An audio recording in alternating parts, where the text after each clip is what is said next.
මේ බබා මම ඔයාගෙන් ප්‍රශ්නයක් අහන්නද? හැබැයි හරි උත්තරේ දෙන්න බැරුව ගියා. ගෙදර වැඩ ඔක්කොම අද ඔයා කරන්න ඕනි. හාද? කියමුකෝ බලන්න. හරියට උත්තර ටික දුන්නොත් මගේ වැඩ ටිකක් කරලා දෙන්න වෙයි. එහෙනම් කියමුකෝ බලන්න අලිය ෆ්‍රිජ් එකට දාන්නේ කොහොමද කියලා. සලියෙක් නේ බබා.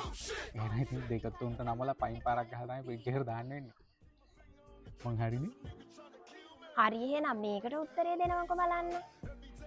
එහෙනම් දැන් කියන්න බබා ගල් 100ක් පටව ගත්ත රොකට් එකක් උඩින් යනවා. ඒකෙන් එක ගලක් බිමට වැටෙනවා. එතකොට ගල් කීයක් ඉතුරුයිද? කියමු බලන්න.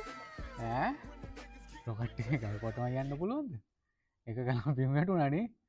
අනිවාර්යෙන් ගල් අනු 9යි තියෙන්නේ. මං හරි නේද? මේ මෝඩයා හැම එකටම උත්තර දෙනවනේ.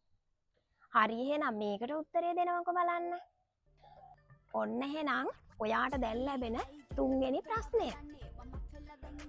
කැලේ සත්තුන්ට ආරාධනාවක් ලැබෙනවා සමිතියකට සහභාගී වෙන්න කියලා. ඒ වුණාට එක සතෙක් ඒ සමිතියට සහභාගී වෙන්නේ නැහැ. ඒ සතා කවුද කියමු බලන්න. අලියනේ බබා. එයි බං අලියන පහින් දෙයක් ගහලා මම පිච් එකට දැම්මේ. ඌ කොහොමද සමිතියේ ඌ පිච් එකේ ඉන්නේ බං.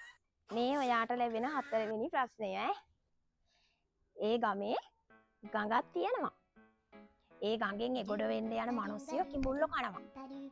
ඒත් එක මිනිස්සෙක් එගොඩ වෙනවා. ඒ කොහොමද කියන්නේ? අනිවාර්යෙන් බබා කිඹුල්ලෝ ටික ඉඳාගෙන. එහෙමත් නැත්තම් අනිවාර්යෙන් උන්ට බඩේ අමාරුවක් ඇතිලා. හරිනේ දැන් නේ මතක් වුනේ. කිඹුල්ලෝ ටික සමිතියට ගියානේ. ඒක නේද? හරි ඉතින්. මෝඩයා වගේ හිටියට ඔක්කොන්ටම උත්තර දුන්නා. අද මට තමයි ගෙදර වැඩ ඔක්කොම කරන්න වෙන්නේ. එහෙනම් හරි. මේ ඔයාට දෙන අවසාන ප්‍රශ්නේ. මේකට උත්තර දෙන්න බැරිව ගියා. ඔය කරන වැඩේ පැත්තකින් දාලා මගේ දෙදි ටික හොදන්න. මගේ වැඩ ටික ඔක්කොම කරන්න. ගෙදර වැඩ ඔක්කොම කරන්න. පොල් ගන්න, උයන්න. අද මම රිලැක්ස් එකේ ඉන්න දවස. අද ප්‍රශ්න පත්‍රයක් දෙයි වගේ මට. දැන් මේ මිනිහා බබා ගඟින් එගොඩ වුණානේ.